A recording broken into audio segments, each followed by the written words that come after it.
Hey guys, Dave here. What I have is Shadis Magazine number 27.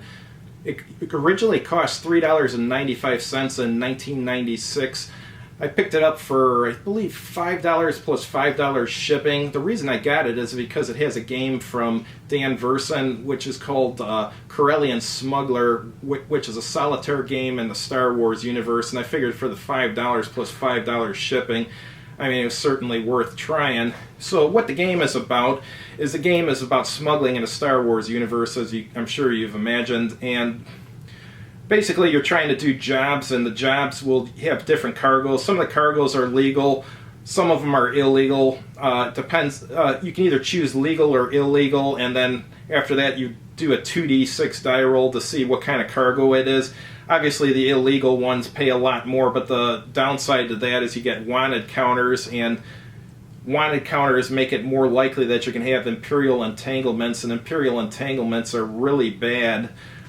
But in this game you can have blaster combat on the ground, you can have ship combat in outer space, you visit different planets, there's different jobs you can do on the different planets, you can hire assistants, robots, all sorts of people from different alien races to be members of your crew, which really helps you out. Some of them you have to pay a maintenance fee for them though, so that's the downside of that, but they'll give you bonuses on certain die rolls. Like it's not a role-playing game, but it has aspects of it. Like, for example, you have different abilities and stuff, and you can level up, and also can be played like a campaign. So anyhow, enough. Let's take a look at the game and see how it plays now.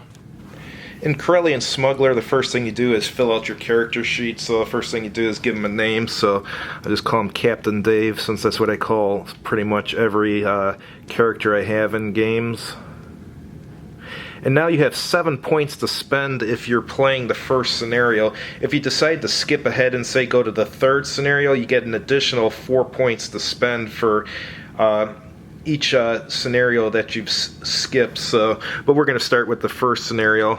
On this you have the skills are piloting, gunnery, mechanical, charisma, blaster, and luck.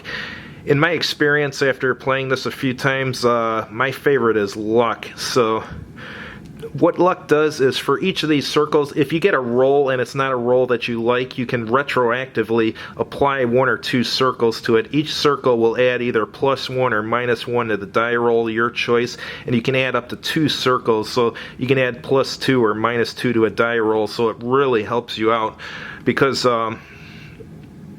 there's bad die rolls in this game. You're going to get in situations where it can cause you to lose the game, so you want as much luck as you can. So the first group of circles is going to cost me 1, and the second group is going to cost me 2, for a total of 3. Now I only have 4 left, so I do want to have a +1 in all these skills, because that adds a +1 to your die roll for those skills, but I only have 4 left, so I got to skip 1. Mechanicals is very important in this game, so I'm going to get that. Blaster, charisma,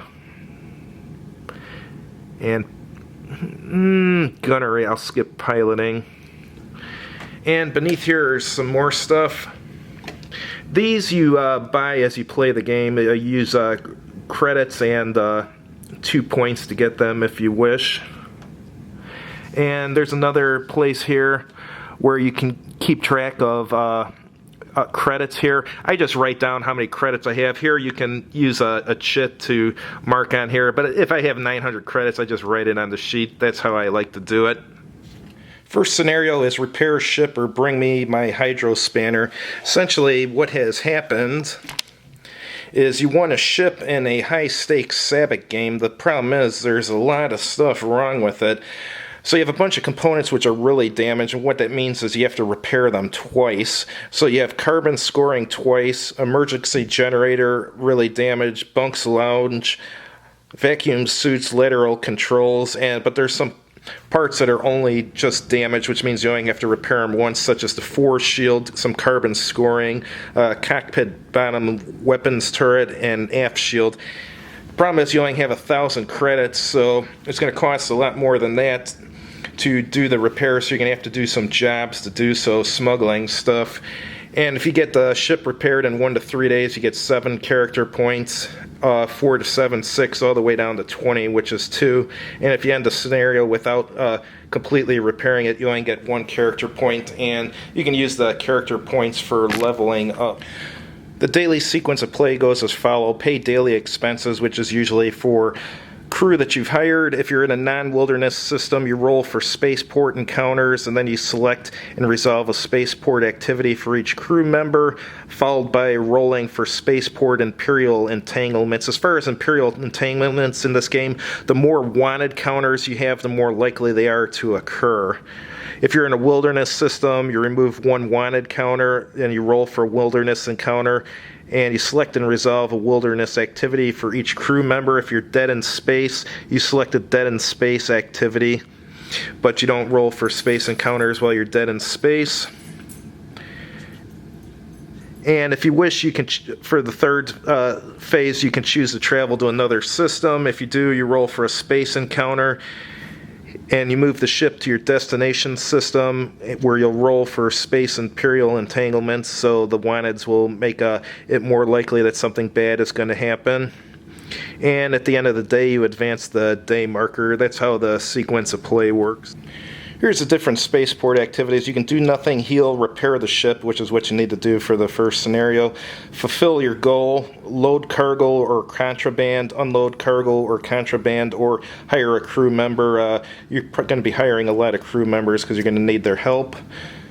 If you're doing a wilderness activity, it's do nothing, heal, repair ship, fulfill your goal, load cargo or contraband, or unload cargo and or contraband. Dead in space, you can either do nothing, heal, or repair the ship. As I mentioned, there's different encounters you can have depending on whether you're in a spaceport, wilderness, or in space. Some of them are good, some of them are bad. I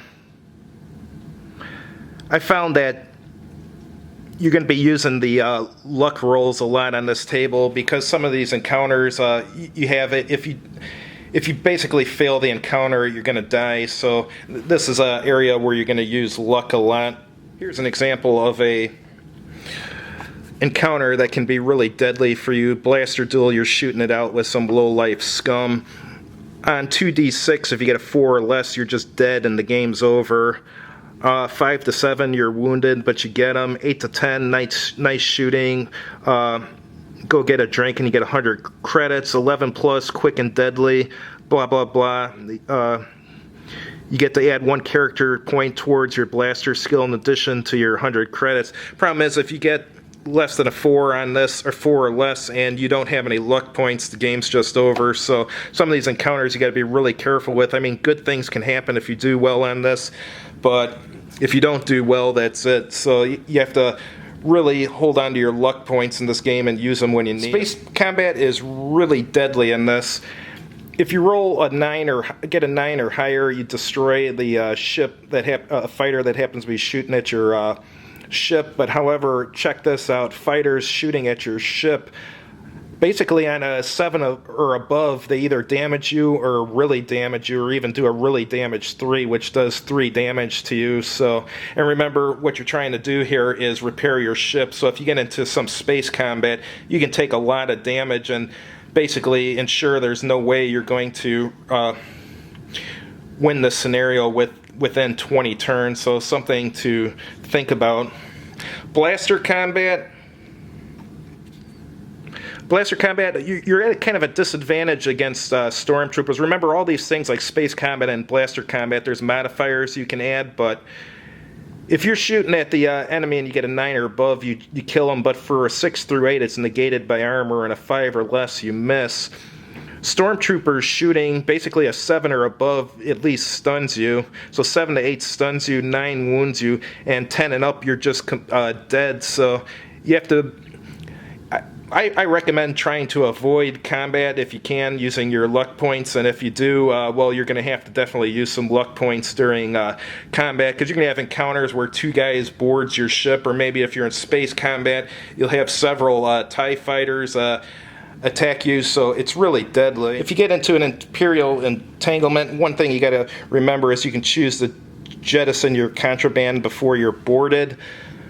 But there's a lot of bad things that can happen, like in space on a 6 or below, you're fine, but a 7 or above, something bad's going to happen. Like here, you'll either be boarded or you're attacked by 2 fighters. 11 through 13, you're detained or you get attacked by 2 interceptors. 14 through 15, you're detained or hit by 4 TIE fighters. 16 plus, you're arrested or 4 TIE fighters and 2 interceptors. So this is deadly stuff.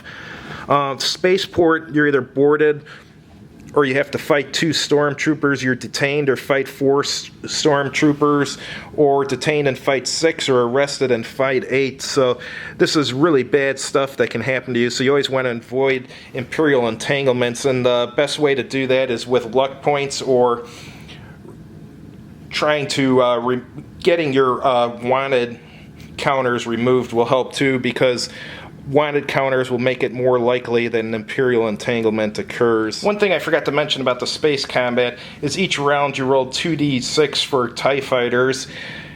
I assume it's for interceptors too. I think they forgot to mention that. But from a 2 through 3, they attack from 4 and above. 4 through 5, 4 in slots. 6, 4 and below.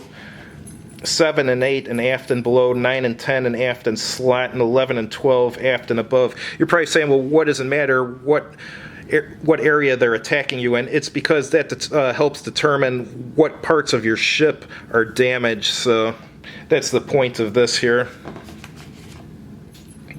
Here's the map that was included in the game. One thing the rules are missing is it doesn't say where your ship starts. I just assume since the game's called Corellian Smuggler, you're going to start on Corellia. But as you can see here, it says this is a crime world. This one's a populated world. We have others that are populated, garrison, settled, wilderness, and so forth. Remember, we were talking about the wilderness. You have different encounters there and so forth. But without getting too much into the rules, what you're trying to do is you're trying to hire hands to help you. Like here's one you can hire in Corellia. This droid, since it says Corellia, you can hire him there. He costs 500 credits, and he adds +1 to your mechanical, which is good because it's going to help you repair your ship. So you can use that when you're rolling. And so basically what goes on in this game is you're trying to buy contraband or supplies wherever you're located and deliver them to another planet. So let me show you the contraband table.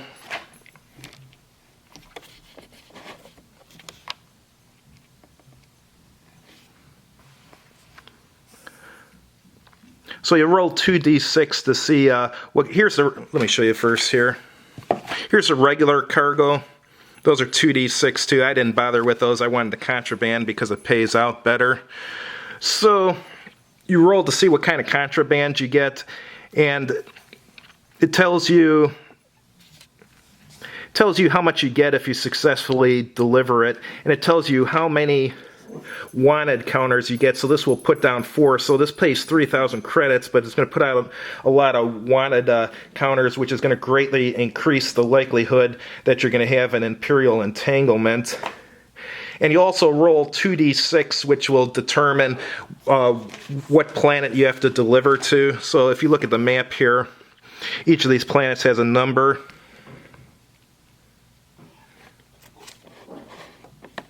Like this one here is number 10, that's 7 and 12. So that helps you determine what planet you have to go to deliver your supplies. And so that's basically the game. You're trying to deliver supplies and survive all these encounters, hire a crew, and get lots of money for delivering, and use this money to repair your ship. And obviously if you have droids like this that have mechanical of +1, it'll make it more likely that a repair will occur. I'll show you in the rule book how repairs. In the beginning when I told you what components were damaged, well, you use this table to determine what it takes to repair them. So for example, this one, the aft shield, if you self-repair, you have to roll a 4 or greater and spend 50 credits. However, if you fail to roll a 4 or greater, the repair doesn't occur and you lose the credits, or you can just pay the 300 credits to repair it outright without having a roll to a roll to determine if you're successful. So this roll here, you can use the mechanical skill to improve your roll, so that's where R2, X3 comes in here. But that's basically how the game works. Let's have the final thoughts for the game. What did I think of this game? I liked it. It's good. First thing I want to talk about is the complexity. The complexity is on the lower side, but I think the complexity is absolutely perfect for a magazine game of this type, because this was in Shadis Magazine. I don't recall them having any other games in the magazine, so it's like their first game that I know of that they had in there. I felt the complexity was right because it was low enough where someone who doesn't really play board games or war games could, or role-playing games could figure it out, so that was good. Like I said, it was fun to play. There's meaningful decisions, meaning you have to determine what kind of cargo you're going to transport, because the legal cargo doesn't pay much, but it doesn't really increase how wanted you're going to be. But however, if you take illegal cargo, you're going to have a big payoff, but now you're getting wanted counters all over the place, which is going to increase the likelihood you're going to have imperial entanglements. And when you get imperial entanglements, you're going to have to use some luck points to try and reduce the severity of them and so forth. So imperial entanglements are a big luck point drain, and luck points are extremely important in this game. Luck is more important in this concept of luck points is more important than luck is in any other game that I've ever played. So, also, let's see here. There's lots of activities to do when you're on the different worlds, and what activities you choose to do will help determine whether you're successful in your scenario or not. There are points in this game, though, where you had to make judgment calls because the rules didn't cover it. Like, the biggest one was the rules don't tell you where your ship starts, and I just assumed it was you start in Corellia since it's called Corellian Smuggler. But this is a magazine game, and what I know about magazine games, basically the authors are limited in the amount of space they get, how many pages and so forth for the game. So it looked like they had 10 pages exactly in this to include all the rules, the chart, the board, the picture of the Millennium Falcon, where it shows what parts you're attacking and stuff. So there wasn't much room, so obviously the author couldn't be as detailed as he would be on a box game. But I didn't mind having to make judgment calls once in a while to figure out what I was supposed to do next. But however, you might get someone who is new to gaming, or someone who's really rigid and they don't like the fact that sometimes they gotta make a judgment call. But as far as my personal preference, it doesn't bother me. I don't mind having to make a judgment call once in a while, but some people will. What I would like to see in the future, though, this is a really interesting concept. I thought this was really slick. It's not your typical sci-fi game at all. I mean, lately you have all these 4X games, and if you're into 4X games, that's great, but